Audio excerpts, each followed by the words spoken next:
हर प्रकार का ऐशो आराम होता है, सब प्रकार का सुख होता है, धन दौलत बेशुमार होती है। फिर भी जातक के अंदर यह ललक रहती है कि साहब मेरा मान सम्मान कब बढ़ेगा, क्या मुझे कभी मेरा नाम होगा, मेरी यश कीर्ति चारों तरफ फैलेगी।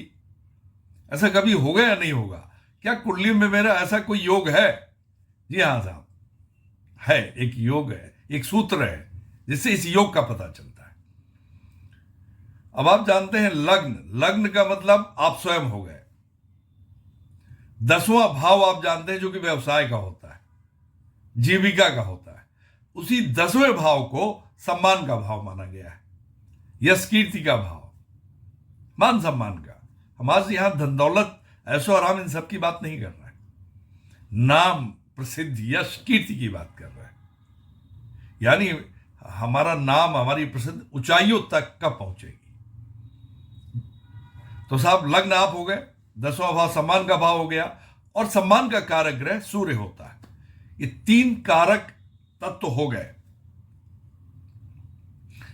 अब देखिए, यदि लग्न और लग्न के स्वामी, 10वां भाव और 10वें भाव का स्वामी और सूर्य, ये पांचों मजबूत हैं और इन पर शुभ ग्रहों का प्रभाव है, तो साहब ऐसे जातक को अपने जीवन में मान सम्मान बेशुमार मिलता है।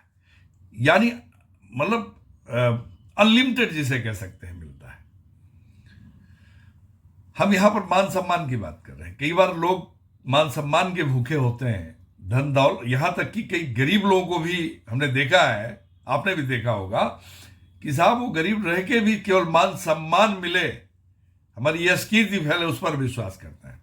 उन्हें धन दौलत ऐशो आराम भी नहीं चाहिए। तब के लिए मैं ये योग बता रहा हूं कुंडली में। यदि ये सूत्र है, लग्न जो टॉप मोस्ट आपका खाना है, वहां पर बैठी राशि, उसका स्वामी, 10वां भाव उसका स्वामी, और सूर्य, सब यदि मजबूत है और इन पर शुभ ग्रहों का प्रभाव है, और जब इनकी दशाएं चलेंगी तो साहब आपकी यश कीर्ति चारों तरफ फैलेगी। अब बस एक चीज है इसमें कि यदि इन सब पर लग्न के स्वामी, 10वां भाव के स्वामी और सूर्य पर अगर सेपरेटिव प्लैनेट्स, 2 मुख्यतः, यहां पर चूंकि सूर्य को तो हम सम्मान की कारक ग्रह के रूप में यहां पर ले चुके हैं, तो उसको तो हम उससे हटा लेते हैं, जबकि वो भी एक सेपरेटिव प्लैनेट है। यदि इन पर इनके शत्रु, सूर्य के शत्रु ही हैं शनि और राहु दोनों, अगर सूर्य पर, 10वें भाव के स्वामी पर और लग्न के स्वामी पर इनका प्रभाव पड़ जाए, तो साहब ऐसे व्यक्ति को अपना पद त्याग अंततः करना पड़ता है। यह योग भी बनता है। अब आप कहेंगे साहब 10वें भाव को ही क्यों लिया हमने?